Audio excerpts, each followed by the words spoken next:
Bonjour, je suis Jim Jourdan, éditeur aux éditions Maquis-Sapa à Angoulême.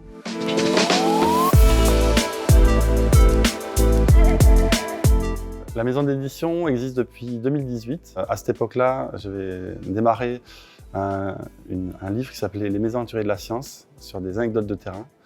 Et le process de faire des livres m'a bien plu, donc j'ai voulu continuer dans cette voie et j'ai continué à faire des livres qui seraient un peu plus avec de la science, de l'image, un peu avec une approche ludique et décalée. Ouais, le point commun des livres, c'est d'avoir la curiosité. C'est des livres pour des gens qui sont curieux. Alors pour moi, la science, c'est quelque chose en fait, qui peut intéresser tout le monde. Et voilà, c'est le désir d'apprendre au sens large qui vise un peu ma maison d'édition. Donc ça pourrait être de la science, mais ça pourrait être aussi de la cuisine, de la musique, ou n'importe quel thème où les lecteurs peuvent apprendre quelque chose.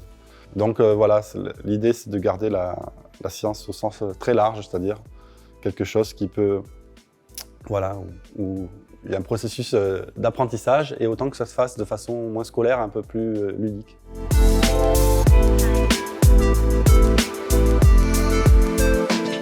Alors, Les mésaventuriers de la science, c'est un livre qui a été traduit en 5 langues et du coup, voilà, c'était un livre qui était pensé à l'international à la base, avec des témoignages de scientifiques de tous les pays sur les petites galères au quotidien dans leur vie de chercheurs sur le terrain. Et comme c'est un livre voilà, qui a bien marché à l'international, j'ai évidemment fait une version française et c'est là où l'aventure Maquis-Sapa a commencé. En fait, Maquis-Sapa, c'est le nom d'un petit singe en Amazonie, voilà, assez agile, qui vit très haut dans les branches. Et en fait, comme à l'occasion de ce livre, j'ai été invité par une chercheuse au Pérou, dans une station biologique en Amazonie. Et on était entouré de Maquis-Sapa, donc voilà, c'est là dont est venu le nom de la maison d'édition. La savane en ménage, c'est un livre que j'ai fait avec Julie Gore et Charles Le Prévost. Et en fait, c'est un livre jeunesse. C'est le seul livre qui est purement jeunesse parce que généralement, j'essaie de faire des livres qui sont pour tous, enfants et adultes. Et pour ce livre-là, donc c'est une histoire qui a été écrite par Charles Le Prévost.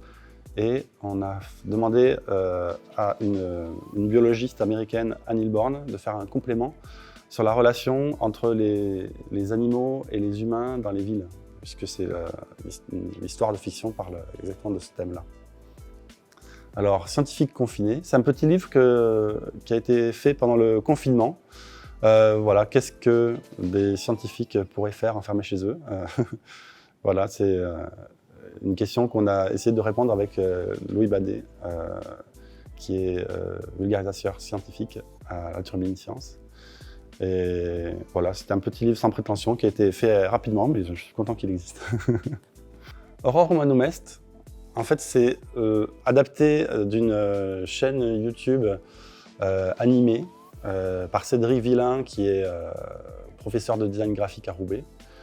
Et c'est la série en fait explorait un petit peu le côté sombre de l'histoire, des épisodes qu'on ne connaît pas forcément.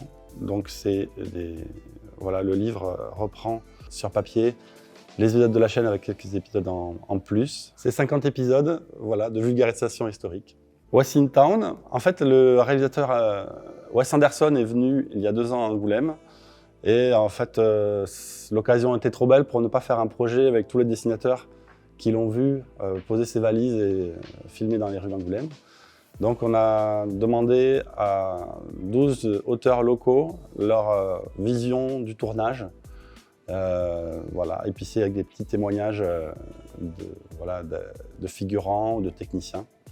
Donc c'est un livre qui est sorti en même temps que la sortie du film The French Dispatch.